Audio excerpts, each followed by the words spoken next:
यार फिराद, तो प्लीज बताओ भी, यहाँ क्यों बुलाया है मुझे? वैसे ही घर पे बहुत गड़बड़ है, मुश्किल से आई हूँ।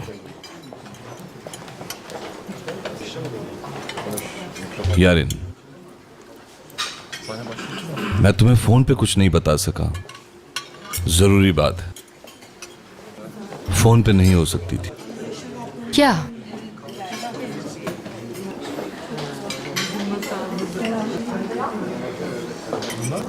मीरान और रेयान उस जगह पे हैं, ये तुमने गोनल को बताया था।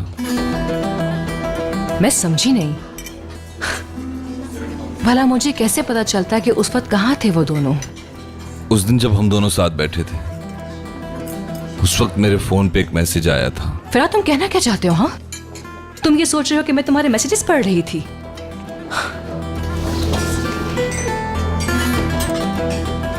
अगर मुझे ये सब करना होता ना, तो मैं मीरान से जाकर रिक्वेस्ट ना करती कि रेयान को अपनी बहन से मिलवा दे, या फिर उस दिन रेयान की जिंदगी बचाने के लिए मैं गुल को वहां ना भेजती। और इस तरह की बातें करके तुम मुझ पे शक कर रहे हो।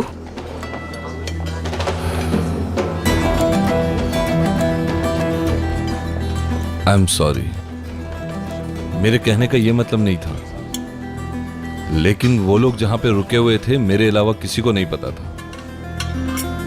तो तुम कहना चाह रहे हो कि मैंने गोनल को बताया है, वो भी गोनल को, हमारी दुश्मन को? मेरा भला से क्या लेना देना है आखिर? हाँ, मैं उन लोगों के साथ मिलकर उनकी मदद करूंगी जिन्होंने मेरी फैमिली को नुकसान पहुंचाया।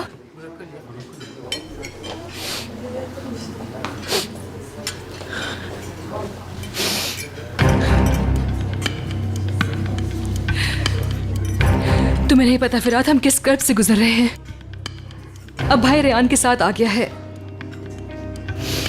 हम सब शौक में हैं। कोई कुछ नहीं कह सकता किसी को भी।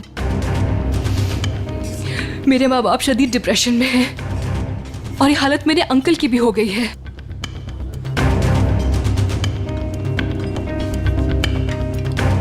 देखो फिराद, मोहब्बत के सामने पहाड़ भी रुकावट नहीं बन सकता, इसलिए भाई और रेहान के सामने कोई नहीं टिक सका। मैंने किसी को कुछ नहीं बताया, समझे तुम?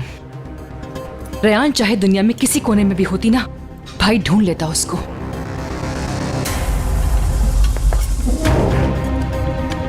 लेकिन अफसोस कि तुम मुझे नहीं समझ पाए।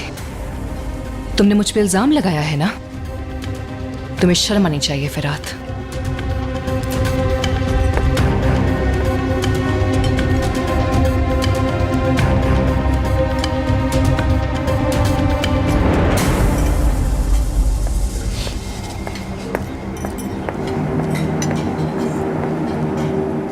सच क्या है बहुत जल्द सामने आ जाएगा।